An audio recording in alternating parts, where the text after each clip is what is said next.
မိဘရဲ့ကျေးဇူးတရားကိုသိမြင်နားလည်မှုမရှိသိမြင်နားလည်မှုမရှိတော့ဆက်ရကောင်းမှမသိချိုချိုသားသားပြောရကောင်းမှမသိနုနုညံ့ညံ့ဆက်ဆံကောင်းမှမသိမိဘတွေကိုတကယ်ကျေးဇူးရှင်တယောက်အနေထားပြီးတော့တန်ဖိုးထားရမှမသိတဲ့သားသမီးတွေကမရှိဘူးလားရှိတယ်အဲ့ဓာတွေဟာအင်မတန်အပြစ်ကြီးတာပဲနော်အင်မတန်အပြစ်ကြီးတယ်ဟိုဗမာစကားပုံလည်းရှိတယ်မဟုတ်လားမိဘမျက်ရည်တစ်စက်သားသမီးဒုက္ခတသက်ဟုတ်ရဲ့လားအေးဒါတွေကတချို့ကလည်းပဲမိဘစိန်ရည်တဲ့တယ်လို့ပြောကြတယ်နော်ဦးဇင်းတို့မြတ်စွာဘုရားကတော့စိန်ရည်လို့ဟောထားတာတော့မတွေ့ဘူးမီးလို့ဟောထားတာတော့တွေ့ဘူးတဲ့။ပိုတောင်ကြောက်စရာကောင်းတယ်။ဘာတဲ့တော့မီးတဲ့မိဘဆိုတာသားသမီးအတွက်မီးပဲ။ကောင်းကောင်းမွန်မွန်မကင်တွယ်တတ်ဘူးဆိုရင်တော့တေချာပေါက်မီးလောင်ခံရတယ်လို့ဆင်းရဲလိမ့်မယ်။ဟုတ်ရဲ့လား။ဦးဇင်းတို့အင်္ဂုတ္တပါဠိတော်မှာအခိတုတ်တံဆိုပြီးတော့ရှိတယ်အတူတူလေးပြောပြမယ်။ပုံနာတယောက်ကမီးပူဇော်တယ်။အကျွေးတွေအမွေးတွေနဲ့ပေါ့လေ။အဲ့ဒါမြတ်စွာဘုရားကြွသွားတော့ဟဲ့သူရုပ်မှာရက်ဒီမှာမီးပူဇော်နေတယ်ပေါ့အဲ့ဒါလိုမျိုးပြောတဲ့အခါကျတော့မြတ်စွာဘုရားကသင်ကမီးဆိုတာဘယ်နှမျိုးရှိတယ်လဲသိသလားလို့မေးတယ်။ဒါမှအံ့ဩတယ်ဒီမှာမီးတောက်နေတာသူဒါပဲသိမှာပေါ့အဲ့ဒါမြတ်စွာဘုရားကတခါကြီးမီးဆိုတာလောကမှာ9မျိုးရှိတယ်တဲ့ပယ်ရမယ့်မီးက3မျိုးတဲ့ဂယုဆိုင်ရမယ့်မီးက3မျိုးတဲ့နော်ငိမ့်တဲ့အချိန်ငိမ့်တောက်တဲ့အချိန်တောက်စေရမယ့်မီးက1မျိုးတဲ့မီး9မျိုးရှိတယ်ပယ်ရမယ့်မီးဆိုတာကယာဂမီးဒေါသမီးမောဟမီးပိတ္တတို့သိရနော်ဆွဲလန်းမှုမကျေနပ်မှုတွေ့ဝေမှိုက်မဲမှုပေါ့အဲ့ဒါကပယ်ရမယ့်မီးအဲ့ဒါတွေကလည်းတတ္တဝါတွေကိုမီးလိုလောင်ကျွမ်းစေတယ်မီးလိုပျက်စီးသွားစေတယ်ဒါကြောင့်သူတို့ကတော့ဖယ်ရှားပြရမယ့်မီးငြိမ့်သက်ပြရမယ့်မီးပေါ့ဂယုဆိုင်ရမယ့်မီးကလည်း3မျိုးရှိတယ်တဲ့အဲ့ဒါကဘာလဲဆိုတော့ပထမမီးက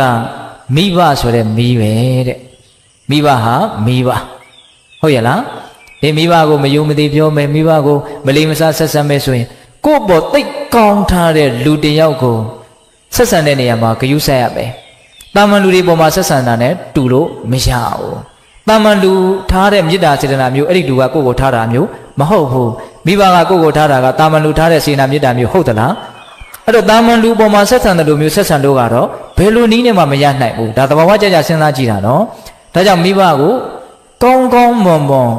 ကင်တွယ်ရမယ်မဟုတ်ရင်တော့အဲ့ဒါမီးလိုလောင်ခံရလိမ့်မယ်နောက်ပြီးတော့ဂဟပတကီတဲ့အိမ်ရှင်လင်ယောက်ျားမီးနော်ယောက်ျားတွေဟာမိသားစုအပေါ်ဇနီးမယားရဲ့အပေါ်မှာအင်မတန်အကျိုးကျေးဇူးများတယ်ဘလို့ပဲတချို့နေရာတွေမှာမကောင်းဘူးဆိုစေကမူဘလို့မှညင်းလို့မရတဲ့ကောင်းတဲ့ကျေးဇူးတရားတွေအများကြီးရှိတယ်နော်နောက်ဆုံးအရက်တောက်ပြီးတော့ဖဲရိုက်ပြီးတော့နေတာမျိုးရှိချင်းရှိမယ်ပေါ့ဟုတ်လားဘလို့မှအားကိုးလို့မရတဲ့အနေအထားမျိုးရှိနေတဲ့ဆိုအောင်တောင်မှဒီလင်ယောက်ျားရဲ့အရေးဆိုတာမိသားစုရဲ့အပေါ်မှာအများကြီးရှိတယ်နော်လင်ယောက်ျားမရှိတဲ့အိမ်နဲ့ရှိတဲ့အိမ်ဆိုတာအများကြီးกว่าတယ်ဟုတ်ရဲ့လားဒါနားလည်ဖို့လိုတယ်နော်ဒါကြောင့်မြတ်စွာဘုရားကအဲ့ဒီဂဟပတကီအိမ်ရှင်လင်ယောက်ျားဟာလည်းမီးပဲတဲ့သူ့ကိုလည်းပဲမယုံမသိဆက်ဆံရင်အဲ့ဒါဒုက္ခရောက်နိုင်တယ်ဒါဒကာကြီးတို့အထူးသဖြင့်ဒကမာကြီးတွေသတိထားစရာပေါ့နော်ဒါဦးဇင်းတို့ကယောက်ျားလေးတွေမှုယောက်ျားလေးတွေဘက်ကပင်းပြီးတော့ပြောတာမျိုးမဟုတ်ဘူးနော်ဘုရားကိုယ်တော်တိုင်ဟောခဲ့တာဟုတ်ရဲ့လားအေးအဲ့ဒါကိုဘက်လိုက်မှုမရှိဘဲနဲ့အေးအေးဆေးဆေးညံပါပါစဉ်းစားကြည့်နော်အိမ်ရှင်လင်ယောက်ျားရဲ့မိသားစုတစုလုံးပေါ်မှာကြီးမားတဲ့ကျေးဇူးတရားဟုတ်ရဲ့လားဒါကြောင့်သူလည်းပါတော့မီးပဲနောက်ဦးဇင်းတို့ဂယုဆိုင်ရမယ်နောက်ဆုံးမီးကတော့သူတော်ကောင်းမီးတဲ့နော်သူတော်ကောင်းတွေကလည်းလောကကြီးပေါ်မှာကျေးဇူးများလွန်းလို့သူတော်ကောင်းတွေရဲ့ပေါ်မှာကောင်းကောင်းမွန်မွန်မဆက်ဆံဘူးကောင်းကောင်းမွန်မွန်မတုံ့ပြန်မှုဆိုရင်အဲ့ဒါလည်းမီးလို့လောင်ကျွမ်းတတ်တယ်ဟုတ်ရဲ့လားအေးငြိမ့်တဲ့ချိန်ငြိမ့်ရမယ်တောက်စေတဲ့ချိန်မှာတောက်ရမယ်ဆိုတဲ့မီးကတော့ထင်းမီးတဲ့အခုလျှက်စစ်မီးပေါ့အခုခေတ်ကြတော့ဟုတ်ရဲ့လားအေးအဲ့တော့မီးဘယ်နှမျိုးတော့9မျိုးအဲ့တော့ရှေးသူကြီးသူတော်ကောင်းတွေကတော့ဗမာရှေးလူကြီးတွေကတော့မိဘကိုမယုံမသိမလေးမစားကျေးဇူးကမ်းတယ်ဆိုရင်မိဘစိန်ရသိမ့်လိမ့်မယ်လို့ပြောတာမြတ်စွာဘုရားကတော့ဘယ်လိုပြောတာလဲမီးလို့လောင်လိမ့်မယ်လို့ပြောခဲ့တာဟုတ်ရဲ့လားဒါကြောင့်မိဘရဲ့ကျေးဇူးကိုသိဖို့မလိုဘူးလားလိုတယ်ဟုတ်ရဲ့လားအေးအဲ့တော့ဦးဇင်းတို့မိဘကျေးဇူးကိုမဆက်လို့မိဘကျေးဇူးကိုမသိလို့နော်နားလည်မှုမရှိဘဲနဲ့မိုက်မိုက်ကန်းကန်းနေရမယ်ဆိုရင်တော့နောင်တနဲ့လည်းပူရလိမ့်မယ် နော်ကိုတစ်ချိန်မှာအကြီးအကျယ်အစင်မပြေတာတွေဖြစ်တာမျိုးတေကောင်ပေါင်းလည်းဖြစ်တာမျိုးအဲ့ဒီအခြေအနေမျိုးမှာဒါမှမဟုတ်အသက်ကြီးလာပြီးမိဘတွေကမရှိတော့ဘူးဆိုတဲ့အချိန်မျိုးမှာငါလုံနိုင်ပါလျက်နဲ့လှုပ်တဲ့လှုပ်ထိုက်တဲ့အလုပ်ကိုမလုပ်ခဲ့ရဘူးလို့နောင်တတွေနဲ့ပူလောင်စရာအကြောင်းမရှိဘူးလားရှိတာပေါ့ဒါကြောင့်ဦးဇင်းတို့သနတန္တဇတ်မှာဘုရားလောင်းသနတန္တမင်းကြီးကလူတွေမှာနောင်တတရား10မျိုးရစရာအကြောင်းရှိတယ်တဲ့နောင်တ10မျိုးဟောထားတာရှိတယ်သိလားငဲကလည်းရင်မသိပညာဥစ္စာမစုသူချစ်ကိုဖြတ်သူတတ္တသသူမယား၌ပြမဒုံမိပစ္စည်းရှိလျက်ဆိုးစီမဲ့လို့မွေးမျိုးမိဘမပြုတ်ကြနဲ့ငယ်တုန်းကစပညာမသင်ခဲ့ဘူးအဲ့ဒါကြီးရင်နောင်တရမယ်နောင်တ10မျိုးဟောရင်တရားအများကြီးရှိသွားမယ်နော်အဲ့ဒီနောင်တရစရာ10မျိုးထဲမှာမိဘကိုပြုစုမွေးမြူခြင်းမပြုခဲ့ခြင်းတည်လည်းပဲနောင်တရခြင်းရဲ့အကြောင်းတရားတစ်ခုပါတဲ့အဲ့ဒါနောက်တစ်ချိန်မှာနောင်တနဲ့ပူလောင်အောင်မိဘကိုပြုစုလုပ်ကြွေးမှုမရှိခြင်းသည်နောင်တရစေခြင်းရဲ့အကြောင်းတရားတစ်ခုလို့နားလည်ရမယ်ဟုတ်ရလားပြီးတော့ဦးဇင်းတို့ဒါကတော့မျက်မြင်လောကအမြင်အရပြောချင်တာပေါ့လေကိုကမိုက်မဲတယ်ဆိုရင်မိုက်မဲတဲ့သားသမီးလေးတွေရတတ်တယ်ကိုကမိဘအပေါ်မှာတိတ်ပြီးတော့မကြည့်ဘူးဆိုရင်အဲ့ဒါလိုပဲမိဘအပေါ်မှာတိတ်မကြည့်တဲ့သားသမီးမျိုးရတတ်တယ်ဒါဒါရိုက်ကြီးဓာတ်တိကြီးမှန်မယ်လို့တော့မဆိုလိုဘူးပေါ့လေဟုတ်ရဲ့လားဒါပေမဲ့ဦးဇင်းတို့လောကအတွေ့အကြုံရဦးဇင်းမိခင်ကြီးကအလွန်ပြောတယ်နော်ဆိုးရတဲ့သားသမီးများဟာမိဘအပေါ်မှာမကောင်းတဲ့သားသမီးများဟာသူတို့အပေါ်မှာမကောင်းတဲ့သားသမီးမျိုးတွေကြီးရတာကိုသူတော်တော်များများတွေ့ရတယ်တဲ့အဲ့ဒါသူကတော့သူ့ကိုယ်သူအမြဲတမ်းလဲဂုဏ်ယူပြီးတော့ပြောတယ်မိဘရဲ့အပေါ်မှာအင်မတန်ကောင်းတယ်ဦးဇင်းအမေကဒါကြောင့်မို့လို့သူသားသမီး9ယောက်ရှိတယ်သူ့အပေါ်မှာအင်မတန်ကောင်းတဲ့သားသမီးတွေချီပဲသားသမီးနဲ့ပတ်သက်ပြီးတော့သူ့မှာစိတ်ဆင်းရဲတဲ့အကြောင်းမရှိဘူးလောကကြီးရဲ့အင်မတန်ဆန်းကျင်တဲ့သဘောပေါ့နော်ကံတူအကျိုးပေးလို့ပြောရင်လည်းပဲရနိုင်ကောင်းပါရဲ့ဟုတ်ရဲ့လားဒါကြောင့်ကိုဘဝနောင်ရီကိုဘဝရဲ့နေဝင်ခြင်းကိုကြည့်ပြီးတော့ကိုချစ်သောအဖြစ်လည်းပဲမိဘတွေပေါ်မှာကောင်းတဲ့နယ်လို့ထင်တယ်ဟုတ်လားကိုဘဝနေဝင်ခြင်းကဘယ်သူလက်ထက်နေဝင်ရမှာတော့သားသမီးတွေလက်ထက်နေဝင်ရမှာတော့ချစ်ချစ်မုံမုံစိတ်တိုင်းကြမကြဟုတ်လားအခုချိန်မှာတော့ကိုကသွားနိုင်တာနဲ့စားနိုင်တောင်းနိုင်ဆိုတော့ခတ်တင်းနေခြင်းနေလိမ့်မယ်ဒါပေမဲ့အဲ့ဒီအခြေအနေမျိုးကအမြဲတမ်းရှိမလားမရှိဘူးเนาะပစ္စည်းဥစ္စာဘယ်လောက်ပဲပြည့်စုံသားသမီးနဲ့ကင်းပြီးတော့အနာဂတ်ဦးဇင်းတို့ဘဝနေဝင်ချိန်မှာအစဉ်ပြေဖို့ဆိုတာမလွယ်ဘူးအဲ့တော့သားသမီးကမကောင်းဘူးဆိုရင်တော့တေချာဖို့စိတ်ညစ်ရမှာပဲဒါကြောင့်ကိုသားသမီးလေးတွေကိုငယ်လေးတွေကစလိမ်မာရေးချရှိအောင်ကိုတာဝန်အပြည့်အဝရှိတယ်လုပ်ပေးရမယ်ဟုတ်ရလားအဲ့ဒါလိုလှုပ်ချင်းသည်သူ့ကိုကောင်းအောင်လုပ်ရတော့ရောက်တယ်လို့ကိုလည်းကောင်းအောင်လုပ်ပြီးသား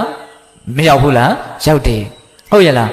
အခုတနည်းပြောပြန်ပြီနော်မိဘအပေါ်မှာကောင်းခြင်းတည်မလဲကိုယ့်အပေါ်မှာကောင်းတဲ့သားသမီးမျိုးရနိုင်တယ်မိဘအပေါ်မှာမကောင်းသောအဖြစ်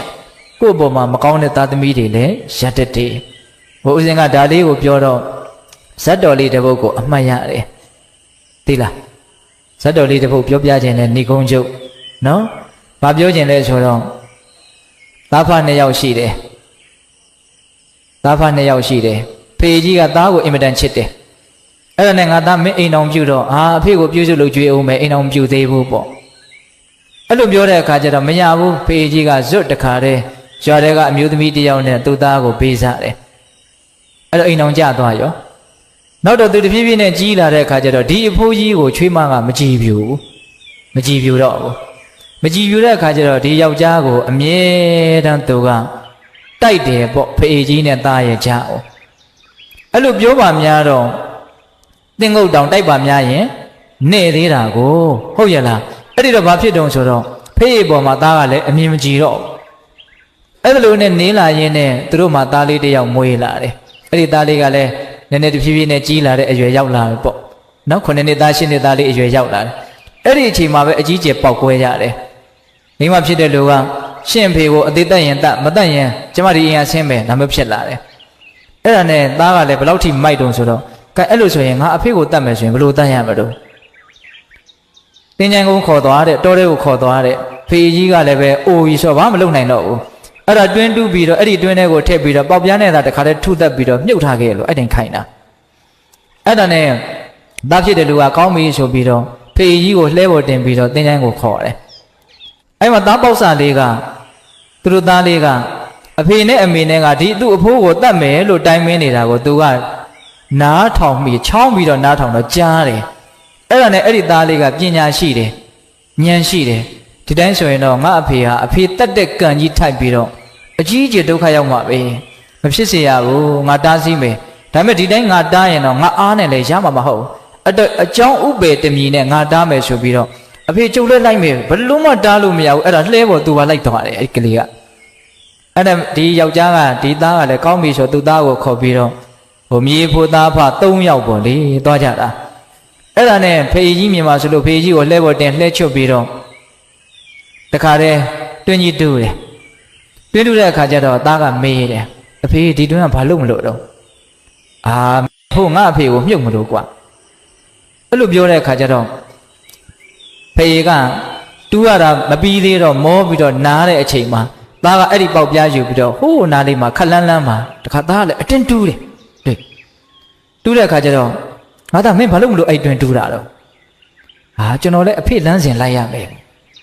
အဖေကအဖေရဲ့အဖေကိုမြုပ်တယ်လို့ကျွန်တော်ကလည်းအဖေကိုမြုပ်ဖို့အတွက်ဒီတွင်ကိုတူးတာဒီတဲ့စဉ်းစားတော့ဟုတ်ရလား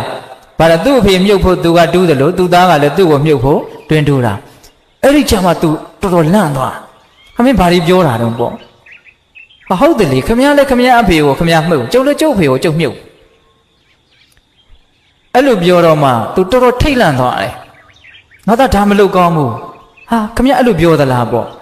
တကယ်တမ်းကကျုပ်ကဒါတွေကိုတကယ်လှုပ်ချင်လို့မဟုတ်တကယ်စိတ်ကူးရှိတာမဟုတ်အဖေကိုစဉ်းစားမိအောင်လို့ပြောတာကိုယ့်ပေါ်မှာကျေးဇူးကြီးလာတဲ့အဖေကိုဒီအမေရဲ့စကားကိုနားထောင်ပြီးတော့ခမရဒီလိုလုပ်တာကောင်းလားလို့အဲ့ဒီမှာသူလက်တွေ့ဆုံးမတာအဲ့တော့ဦးဇင်းတို့ကဒီဇက်တော်လေးကိုဘာကြောင့်အမှတ်ရတာလဲဆိုတော့ကိုယ့်အဖေကိုမြုပ်ဖို့ကြိုးစားတော့ကိုယ့်သားတွေကလည်းကိုယ့်ကိုပြန်ပြီးတော့မြုပ်ဖို့ကြိုးစားကြတာပဲဒီဥပမာတူစွာပဲဟုတ်ရလားခုလူတွေကစုံရည်ဆိုပြီးတော့ပြန်ပြီးတော့ဆံဖို့ကိုမကြိုးစားဘူးဟုတ်တယ်မဟုတ်လားမိဘကသားသမီးကိုချစ်တယ်အဲ့ဒီသားသမီးကလည်းသူ့သားသမီးကိုချစ်တယ်အဲ့ဒီသားသမီးကလည်းသူ့သားသမီးကိုချစ်တယ်အပေါ်ကိုပြန်တက်လာတဲ့လူကိုမရှိဘူးအဲ့တော့ကိုကလည်းပဲစုံရည်ဆိုပြီးတော့အကြောင်းပြပြီးတော့မဆံမဲနဲ့စုံဆင်းသွားမယ်ဆိုရင်တော့သားသမီးတွေကလည်းစုံရည်ဆိုပြီးတော့အောက်ကိုပဲဆက်ပြီးတော့ဆင်းသွားမှာပဲဟုတ်တယ်မဟုတ်လားအဲ့တော့ဒီစုံရည်ဆိုတဲ့သဘောကြီးကဆံလို့မရဘူးလားရတာပေါ့ကိုယ့်ပုံမှာပဲမူတည်တာပဲမဟုတ်လားအဲ့ဒါကိုကဆံရည်ဖြစ်အောင်ကြိုးစားမယ်ဆိုရင်ကိုသားသမီးတွေကလည်းပဲကိုလမ်းစဉ်ကိုလိုက်အတုမြင်အတက်တင်ပြီးတော့ကိုယ့်ရဲ့စိတ်ဓာတ်ကိုလေးစားအားကျပြီးတော့ဟုတ်ရလားကိုယ့်ရဲ့အတုတွေကိုလိုက်မလာပြီဘူးလားလိုက်လာမယ်ကိုကမိဘပေါ်မှာကလန်ကဆန်ဆက်ဆံနေတာတွေကိုကိုသားသမီးတွေက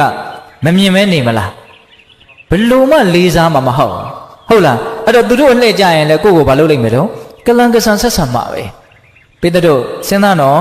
ဒါကြောင့်မိဘကျေးဇူးကိုဆက်တဲ့နေရာမှာကျေးဇူးရှိလို့ကိုဆက်ရတဲ့အပိုင်းကတော့အဓိကပါဟုတ်လားနောက်ပြီးတော့ကိုအဆင်ပြေအောင်လှုပ်သောအဖြစ်ကိုလည်းပဲဆက်တဲ့နေလို့ထင်တယ်ဟုတ်ရလားဘယ်ရှုတော့ငါပဲကြည်မိဘကျေးဇူးဟာသိမြင်သားလည်းပြီးတော့တတ်နိုင်တယ်မြတ်မဆက်တင်ဘူးလားဆက်တင်တာပေါ့ဟုတ်ရလားဒါကြောင့်ပေတပေါင်းတော်ကောင်းတို့မိဘနဲ့ပတ်သက်ပြီးတော့ပြောရင်ကုန်နိုင်ပေါ်ရမရှိဘူးအဓိကကတော့အမှန်တရားကိုသိမြင်သားလည်းပြီးတော့လှုပ်တင်လှုပ်ထိုက်တာကိုလှုပ်ကြဖို့ပါဒါပါပဲဟုတ်ရလားဦးဇင်းတို့အခုပြောနေတဲ့စကားတွေထဲမှာလှုပ်ကြံပြီးတော့ပြောနေတာတခုမှမပါဘူးအဲ့တော့မိဘကျေးဇူးကောင်းအောင်မပြောနိုင်ဘူးဆိုတာလည်းအမှန်ပဲသားသမီးတွေပေါ်မှာမိဘတွေကချစ်တယ်ဆိုတာလည်းအမှန်ပဲအကျိုးစီးပွားကိုလိုလားတယ်ဆိုတာလည်းအမှန်ပဲကိုယ်တိုင်မိဘဖြစ်နေတာအင်မတန်ထင်ရှားတဲ့ဥပမာပေါ့မသိတာဘူးလားသိတာပေါ့ဟုတ်ရလားအဲ့တော့အဲ့ဒီအချက်တွေကိုစဉ်းစားလိုက်မယ်စဉ်းစားမိမယ်ဆိုလို့ရှိရင်မိဘတွေရဲ့အပေါ်မှာကျေးဇူးတရားကိုသိမြင်နားလည်ပြီးတော့တုံ့ပြန်ခြင်းစစ်မှန်တဲ့စေတနာမေတ္တာတွေထားနိုင်ခြင်းအဲ့ဒါမျိုးကောင်းမြတ်တဲ့အပြုအမူတွေမဖြစ်ပေဘူးလားဖြစ်မယ်ဒါကြောင့်ပေတပေါင်းသူတော်ကောင်းတို့မိဘရဲ့ကျေးဇူးတရားကိုအထူးသိမြင်ကြဖို့မလိုဘူးလား